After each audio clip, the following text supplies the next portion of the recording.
Kita buka bersama dulu Yudas pasal yang pertama ayat yang ke-7, saudara. Baru dengar ayatnya saja kayaknya sudah menakutkan. Yudas ini jarang dibuka, saudara, ya. Mari kita lihat Yudas pasal yang pertama ayat yang ke-7. Firman Tuhan berkata di sana demikian. Sama seperti Sodom, baca sama-sama 1, 2, 3. Sama seperti Sodom dan Gomora dan kota-kota sekitarnya yang dengan cara yang sama melakukan percabulan dan mengejar kepuasan-kepuasan yang tak wajar, sehingga telah menanggung siksaan api kekal sebagai peringatan semua orang. Garis bawahi, kota Sodom sampai hari ini itu menjadi peringatan bagi semua orang. Kenapa demikian? Saudara yang belum tahu, tolong belajar lagi Alkitab. Api belerang turun atas kota itu. Mengapa Tuhan begitu murka dengan kota Sodom? Karena di dalamnya terdapat orang-orang yang hanya mengejar melakukan percabulan yang pertama. Yang kedua yang lebih berbahaya di sana dikatakan, mengapa Tuhan itu menurunkan api belerang membinasakan seluruh kota Sodom dan Gomora? Yang pertama, karena terjadi dosa percabulan di sana. Homoseksual, lesbian itu terjadi. Yang kedua, ternyata yang tidak kurang dan yang tidak kalah penting kita harus garis bawahi, kenapa Tuhan menghukum kota itu? Karena dikatakan di sana, dan mereka semua apa? Mengejar kepuasan-kepuasan yang tak wajar. Garis bawahi, mengejar kepuasan yang tidak wajar. Saudara, kepuasan jiwa manusia itu tidak akan pernah bisa diisi dengan hal-hal yang terlihat mata. Contoh satu, kekayaan. Kalau Anda berpikir bahwa Anda akan merasa puas di hidup ini waktu Anda punya kekayaan, uang, deposit, Anda menikmati segala kemewahan, maka Anda sedang tersesat. Katakan amin. Itu sangat-sangat menyesatkan, karena harta tidak akan pernah bisa membuat jiwa manusia puas. Saya mau tanya, seenak apapun makanan di depan kita, ada yang bisa makan 10 piring? Ada di sini? Kita makan sedikit aja sudah, aduh ya ini perut rasanya mau sekaya, walaupun saudara bisa bayar makanan semewah apapun, semahal apapun, kita manusia itu punya batasnya. Apalagi ya perut manusia itu ada batasnya. Sekaya apapun orang, kita banyak melihat kan rumah tangga hancur justru waktu kaya. Ada orang yang datang konseling, Bu Debbie, suami saya itu loh dulu miskin, Bu.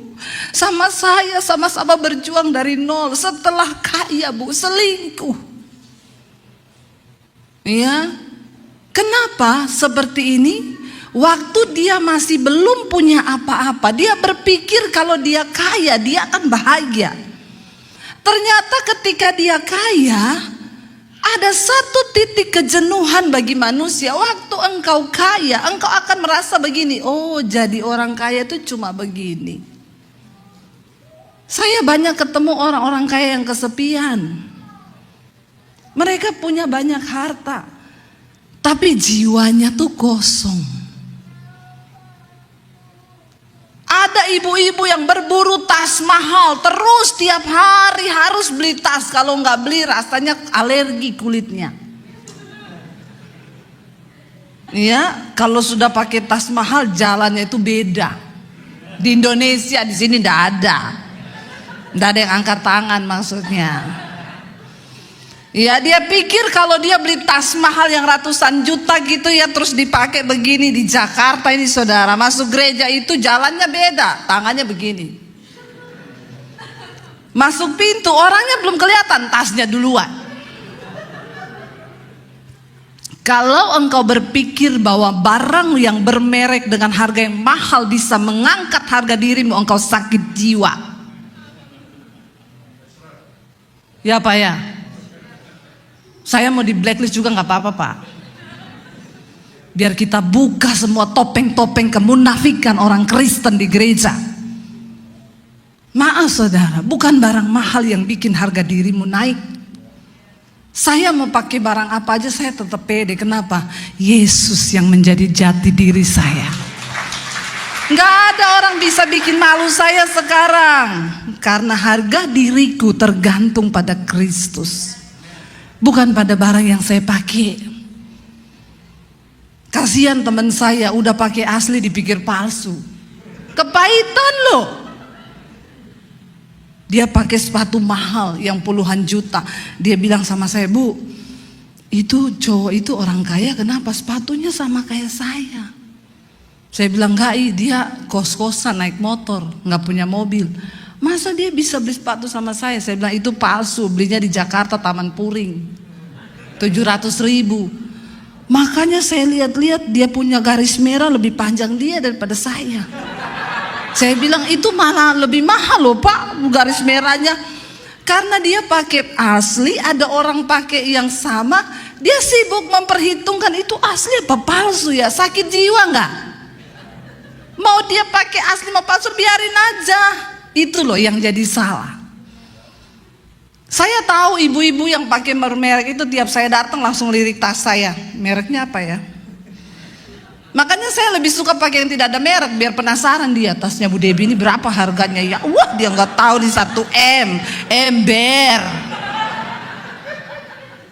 Anda tidak akan pernah puas. Waktu Anda berburu yang begitu, Anda akan terus diikuti setan dan setan dan setan. Dan akhirnya kacau. Ada seorang bapak itu kok dia di konseling sama saya. Ceritanya ada seorang ibu suaminya selingkuh. Dia datang kepada saya, Bu, suami saya berselingkuh, Bu. Saya ini kurang cantik apa? Istrinya sudah tarik benang, tarik kabel, tarik kawat. Ya, sampai kalau tersenyum aja susah loh, saudara. Karena nggak bisa ketawa kayak saya. Nanti ting putus, saudara. Waktu putus tiba-tiba mengkeret. Capcay deh hidup ini ya. Gak usah banyak pencitraan. Bangun kecantikan batiniah. Itu yang Tuhan lihat. Bu, saya kurang apa Bu? Cantik sudah. Tiap hari saya berdandan loh. Akhirnya satu saat saya bilang, saya pengen ketemu suami ibu deh. Saya gak bisa dengar satu pihak. Ketemu suaminya bilang, Bu, bagaimana Bu, saya gak jengkel sama istri saya. Saya cukupi uang. Tiap kali mau ke gereja minta beli tas baru. Kalau tasnya yang cuma 15 juta, 50 juta, oke lah, ibu tahu satu tas ratusan juta. Saya bilang, kamu kan kemarin udah beli yang itu, tapi kan udah dipakai, ya malulah dilihat orang saya udah pernah pakai. Saya bilang, ibu ternyata ibu yang sakit jiwa. Makanya suamimu selingkuh. Bertobat saudara. Kalau engkau berpikir kekayaan, brand, barang mahal itu bisa memuaskan jiwamu, engkau sedang tersesat. Kekayaan tidak akan pernah bisa puaskan orang. Karena itu banyak orang waktu miskin bisa setia ke istri, waktu kaya dia selingkuh. Kenapa? Dia mencari kepuasan yang tidak wajar. Ketika dia sudah dapat kepuasan kekayaan, ternyata jadi orang kaya cuma gini ya. Oh cuma gini toh jadi orang kaya. Jadi saudara, apa kepuasan yang sesungguhnya? Kenapa saya bilang ketika orang sudah menjadi kaya, dia pikir itu kepuasan sejati, lalu dia akan mencari yang tidak wajar apa? Seksualitas. Dia akan mencari pasangan yang lain karena dia pikir saya sudah kaya, ternyata juga rumah tangga saya nggak bahagia, istri saya malah tambah gila. Ya udah dia cari di luar kepuasan yang tidak wajar.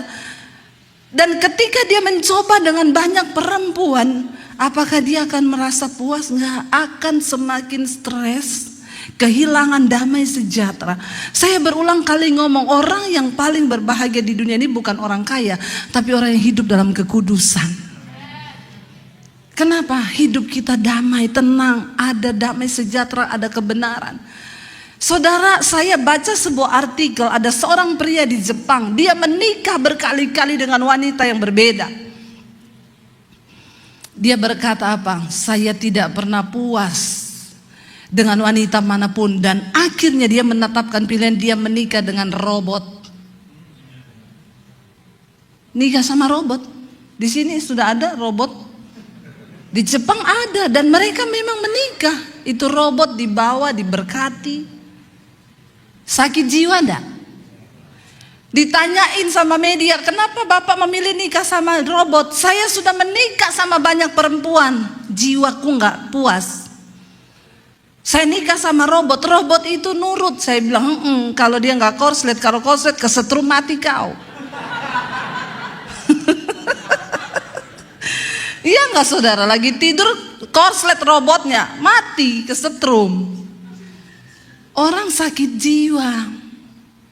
Dia berganti-ganti pasangan, dia cari orang yang lain, dia pikir seksualitas bisa memberi kepuasan.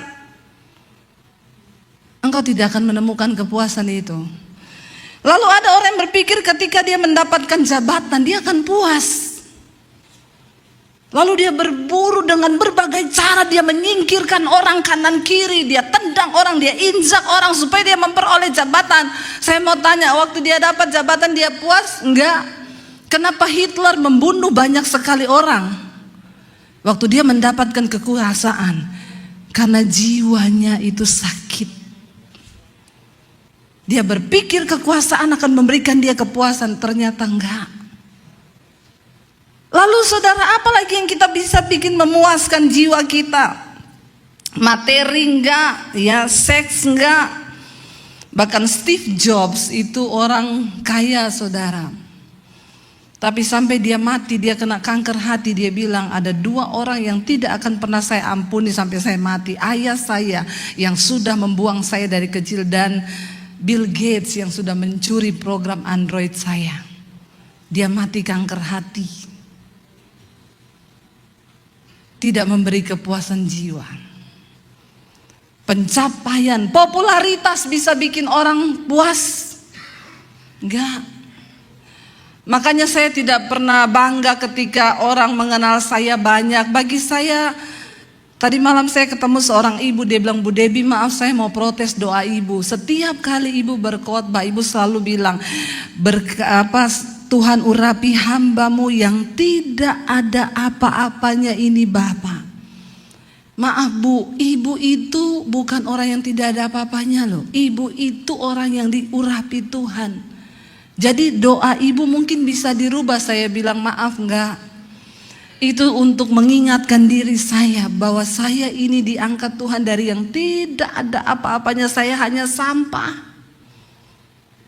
Popularitas tidak akan pernah membuat engkau bahagia. Banyak orang menyanjung, tetapi jangan percaya sama pujian manusia, itu pret. Mari kita cari pujian Tuhan. Karena memang manusia mengecewakan. Tidak ada manusia yang bisa membuat Anda puas. Makanya dalam hubungan kita bersosial, ya pengertilah kalau ada orang yang bikin kita kecewa. Oh memang Alkitab udah bilang mengecewakan. Ada yang kepahitan sama pendeta.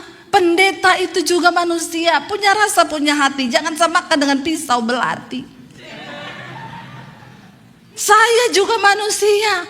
Mau sebaik apapun saya, ada kelemahan saya. Kita nggak bisa mendapatkan semua kepuasan. Makanya saya sekarang mengajarkan kepada jemaat, nggak usah cari-cari pendeta, doa sendiri. Amin. Ada seorang subscriber yang hadir di sini 7 jam perjalanan dia menempuh ke tempat ini. Tadi dia bersaksi kepada saya, Bu, dulu saya dikit-dikit cari pendeta. Apa dikit telepon pendeta, apa dikit telepon pendeta. Tapi sejak saya dengar khotbah ibu, saya sekarang cari Tuhan sendiri. Engkau kecewa kalau cari pendeta. Ya jangan cari saya, jangan cari Pak Lukas. Ya apalagi Bu, suami saya bawa dalam doa Bu, namanya Bambang. Mana Bambang di sini? Bambang lagi. Ya, saya tidak mungkin berdoa buat suamimu sambil menangis, Ibu. Tidak ada hubungan hati saya dengan suamimu, makanya saya tidak mungkin, Tuhan, jamah Bambang Tuhan. Suami saya lewat, siapa itu Bambang? Malah kita berantem gara-gara doa yang ibu-ibu titip sama saya. Tidak mungkin saya menangis buat suamimu. Hei bapak-bapak, nggak usah titip Pak Lukas, Pak doain istri saya Jenny, Pak. Saudara bayangkan ketika Pak Lukas berdoa di rumahnya, Tuhan Jenny, Tuhan. Bu Shirley lewat, siapa itu Pak? Jangan titip-titip doa. Enggak ada pendeta bisa berdoa dengan hati Tuhan buat suamimu, buat istrimu, buat anakmu. Percuma engkau titip doa sama saya. Makanya saya bilang datang sendiri sama Tuhan. Doa yang engkau lahirkan dari hati dan iman itu yang mengetok pintu sorga, sehingga Tuhan akan menjawab doa dan permohonanmu. Amin. Jadi jangan. Tidak ada yang bisa puaskan. Seks, harta, kekayaan, anak-anak muda yang ada di sini, jangan kau coba-coba seks. Karena ikut-ikutan orang, jaga kekudusan hidupmu. Ya, jangan ikuti dunia ini. Jangan, firman Tuhan berkata, jangan engkau berubah, jangan menjadi sama dengan dunia ini. Ya, cari sesuatu yang berkenan kepada Tuhan. Lalu saudara, kenapa saudara? Ya, kenapa sesuatu yang sifatnya fana dan harta terbatas, seks terbatas, tidak akan pernah bisa menguasai jiwa atau memenuhi kebutuhan jiwamu, kepuasan jiwamu. Kenapa? Karena jiwa ini tidak terbatas, sementara harta itu terbatas. Sekaya apapun engkau, satu saat itu bisa diambil Tuhan daripadamu. Saya melihat di masa pandemi ini banyak orang kaya digoncang. Dari sini mereka baru menyadari berarti nggak ada apa-apanya. Mau jual aset aja nggak laku. Jadi jangan taruh harapanmu pada sesuatu yang tidak kekal. Nah, kenapa harta, seks, jabatan, pangkat, popularitas itu nggak bisa isi sesuatu dalam jiwa manusia? Karena jiwa manusia itu nggak terbatas. Kepuasan jiwa kita tidak pernah terbatas, dan itu hanya bisa diisi oleh sesuatu yang tidak terbatas, yaitu Tuhan Yesus yang luar biasa. Dia cukup, saudara. Ketika seseorang melayani, banyak orang melayani, saudara, bahkan hamba Tuhan, pendeta, banyak. Dan semua motivasi pelayanan itu kan gak ada yang tahu, cuma Tuhan juga yang tahu. Waktu seorang hamba Tuhan melayani dengan sebuah tujuan uang, mengejar kekayaan, saya mau bilang, maka ketika dia sudah punya gereja besar, gedung gereja besar, depositnya banyak, dia akan berhenti melayani. Makanya kalau ada orang mau konseling, dia bilang suruh saya itu pekerja sana, konseling itu. Tapi ketika kita melakukan itu karena kita mencintai Tuhan, maka semua yang Tuhan beri bonus itu. Makanya kan kita sekarang banyak orang bertanya, Bu, itu pendeta sekarang kok udah gak pelayanan ya, udah gak ini ya. Saya memberitakan firman, tidak akan pernah berhenti saya memberitakan firman. Saudara mau marah sama saya, saudara percaya atau tidak percaya, tugas saya adalah memberitakan firman, karena itu panggilan hidupku. Kalau saya nggak memberitakan firman, maka saya akan merasa kering. Kenapa? Kepuasan di jiwa saya membagikan hati Tuhan kepada jemaat. Saya mau dapat bayaran, nggak dapat bayaran, itu tujuan saya. Awalnya YouTube itu, saudara, saya dapat di tahun 2019 Tuhan berkata jelas kepada saya, ambil alih dunia media untuk pekabaran Injil, cepet. Saya bilang ke suami saya, Tuhan bercara kepada saya, tahun 2020 aku akan berikan tuaian bangsa-bangsa. Saya bilang sama suami saya, aku dapat dari Tuhan gini. Apa yang harus kita lakukan ya? Aku mau bergerak cepat. Tuhan kayaknya suruh cepat. Siapa yang tahu akan ada pandemi 2020? Karena saya selalu bilang sama Tuhan, Tuhan, aku mau melayani, bahwa aku berada di tempat di mana Tuhan berada. Karena saya tahu Tuhan tuh bergerak. Jangan sampai kita melayani, kita pikir kita ngikut Tuhan, padahal Tuhan sudah sampai di ujung, kita masih diam di tempat. Karena banyak orang melayani tapi dia lari di tempat, bahkan ada yang stop menikmati. Saya bilang, saya tidak mau Tuhan, bawa aku di mana Engkau berada. Lalu saya dapat itu, Tuhan bilang cepat ambil alih dunia media. Saya bilang ke suami saya, Tuhan bilang begini. Suami saya bilang, kalau media berarti TV loh, nggak kepikiran YouTube. Berarti TV, ya udah kita datangi TV swasta di Jakarta. Saya tanya, kalau saya mau siaran di sini gimana? Oh, ibu harus siaran 10 episode minimal. Pakai studio kami, peralatan kami supaya memenuhi standar TV. Bayarannya berapa? 1 episode 6 juta, 10 episode 60 juta. Saya tanya, sudah pasti tayang? Belum. Keluar 60 juta belum pasti tayang. Waduh, mikir juga saya ya, kalau gitu ndak jadi deh. Saya bilang ke suami, gimana ya? Ya apalagi. Tapi saya bilang, Tuhan, saya mau loh, tapi buka jalan, apa yang harus saya lakukan? Satu kali saya pelayanan ke Bali. Di sana saya duduk ya di satu kafe dengan mami saya, karena kita mau ketemu orang. Saya lagi duduk, ada orang syuting di kafe itu. Kebetulan produsernya duduk di samping meja saya. Saya tanya, Pak, ini lagi syuting apa? Lagi bikin TV bu, di mana? Di YouTube. Oh bisa ya. Dia sambil kerja jelaskin, oh iya sekarang kan semua artis beralih ke YouTube bu. Sekarang di YouTube itu lintas budaya, lintas agama, lintas benua. Saya nangkep. Jadi saya benar-benar bersemangat. Saya bilang, kalau gitu saya juga bisa ya. Dia sih sambil gini, ya semua juga orang bisa. Ibu punya konten apa?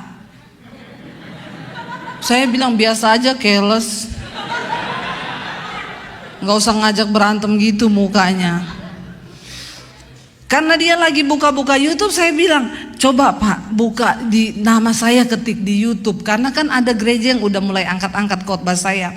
Siapa namanya? Saya bilang Debbie Basir. Dia ketik, klik, oh ibu pendeta, iya loh. Ini ada loh tayangan ibu yang nonton 100.000 loh. Ini siapa yang angkat bu? Saya nggak tahu tuh gereja mana. Berarti ibu sudah punya nama loh di YouTube. Berarti bisa nih saya bikin. Lalu saya mulai tanya-tanya peralatan apa semua. Dia bilang pakai handphone aja. Ibu pakai iPhone sudah cukup. Saya pulang. Saya bilang ke suami saya, bisa saya kita bikin YouTube. Dapat nih saya. Terus pakai apa? Pakai handphone cukup. Apa iya? Suami saya ngomong, apa lagi ini? Ayo kita mulai syuting. Kita syuting dengan peralatan seadanya. Waktu saya angkat satu khotbah dengan judul Akibat Dosa Tersembunyi, sekarang yang nonton sudah jutaan. Itu orang bertobat saudara. Mulai dari pengerja, jemaat, semua sampai istri pendeta, pengakuan dosa. Saya baru lihat, ternyata memang benar Injil itu ya. Akhirnya saya tidak tahu, pertengahan 2019 kita mulai jalan, 2020 awal pandemi terjadi.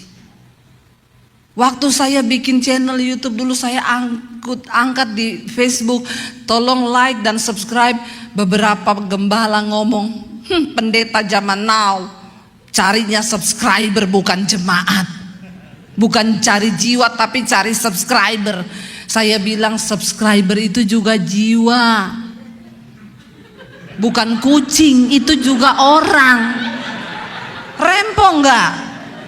Begitu terjadi pandemi, semua WA saya, Bu, bantu cari subscriber dong. Saya bilang jangan cari-cari subscriber, cari jiwa.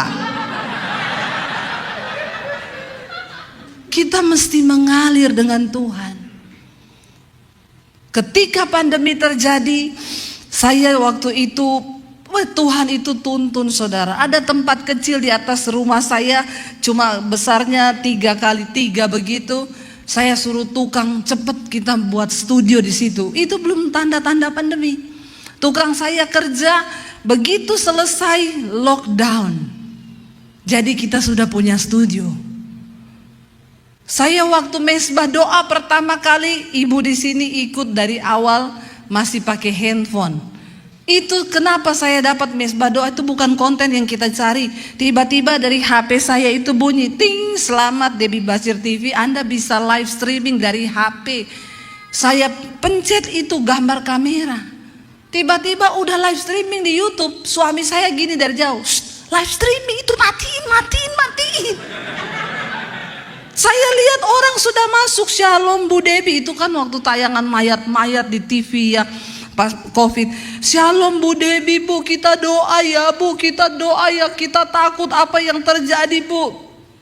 Karena dia masih di keyboard, saya bilang nyanyi. Live streaming pertama masuk 2.000-3.000 orang. Mereka bilang, Bu besok malam lagi ya. Dari Maret 2020 sampai hari ini mesbah doa tidak pernah bolong satu hari pun. Semua karena anugerah Tuhan.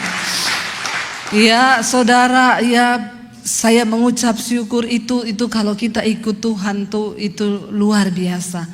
Ya, dan makanya saya bilang kalau orang melayani hanya untuk kepuasan jiwa, cari uang atau apapun, dia akan berhenti stuck di situ. Padahal Tuhan itu bergerak. Nah, ketika pendeta stuck, jemaatnya mati. Tidak mengalami pertumbuhan iman lagi. Karena mereka nggak nangkep sesuatu yang dari Tuhan. Tuhan masih ada. Saya menemukan ada begitu banyak jemaat yang kering. Mereka tidak lagi mengalami Tuhan. Mereka beribadah hanya minggu ke gereja, pulang seperti zombie yang nggak ada apa-apanya lagi. Bahkan udah nggak pernah meneteskan air mata. Sudah kehilangan kasih yang mula-mula. Rugi saudara. Apalagi menjelang akhir zaman ini kita harus semakin meneguhkan iman kita di dalam Tuhan. Di sini dikatakan kenapa semua tidak bisa memuaskan? Karena jiwa manusia itu tidak terbatas. Dan itu hanya bisa diisi oleh Tuhan yang tidak terbatas. Saudara, orang-orang yang pernah mengalami Tuhan, mereka tidak akan pernah puas dengan Tuhan. Mereka akan terus mengejar Tuhan. Terus kalau kita menaruh kepuasan jiwa itu pada Tuhan, maka kita tidak akan pernah puas. Setiap hari kita akan terus mengejar Tuhan. Saudara ingat satu kisah di Alkitab, ya ketika Yakub bergumul ya dengan seseorang yang itu adalah Tuhan, dia berkata saudara, itu ada di Kejadian 32 ayat 26, aku tidak akan membiarkan engkau pergi jika engkau tidak memberkati aku. Dengan kata lain Yakub bilang, Tuhan engkau jangan pergi sebelum engkau memberkati aku. Orang yang menjadikan Tuhan sebagai pusat dari kepuasan jiwa, dia tidak akan pernah rela melepaskan Tuhan di dalam hidupnya. Hidup dalam kekudusan, melakukan firman itu akan menjadi kesukaan bagi jiwanya. Tetapi orang yang menjadikan kepuasan itu sesuatu yang berbeda, engkau tidak akan pernah mengalami Tuhan. Saya minta suami saya untuk bisa ngiringi saya. Ya saudara, ketika Musa disuruh Tuhan, engkau harus berjalan, bimbing bangsa ini menuju ke satu negeri tanah perjanjian. Musa berkata kepada Tuhan apa saudara? Itu ada di Keluaran 33 ayat 15. Musa berkata kepada Tuhan begini, jika engkau sendiri tidak membimbing kami, maka janganlah suruh kami berangkat dari sini. Tuhan sudah berkata, aku akan menyertai engkau, mujizat itu akan menyertai. Tapi Musa bilang, kalau engkau sendiri tidak menyertai kami, jangan suruh kami berjalan Tuhan. Orang yang punya kehausan dengan Tuhan akan terus berkata, Kami tidak mampu berjalan sendiri, Tuhan. Kami butuh Engkau lebih dari hari-hari sebelumnya. Karena itu Musa berkata begini, saudara. Bila Engkau tidak besertaku, Tuhan, jangan suruh kami berjalan. Yang kami butuhkan itu pribadi-Mu, bukan berkat-Mu. Yang kami butuhkan itu penyertaan-Mu.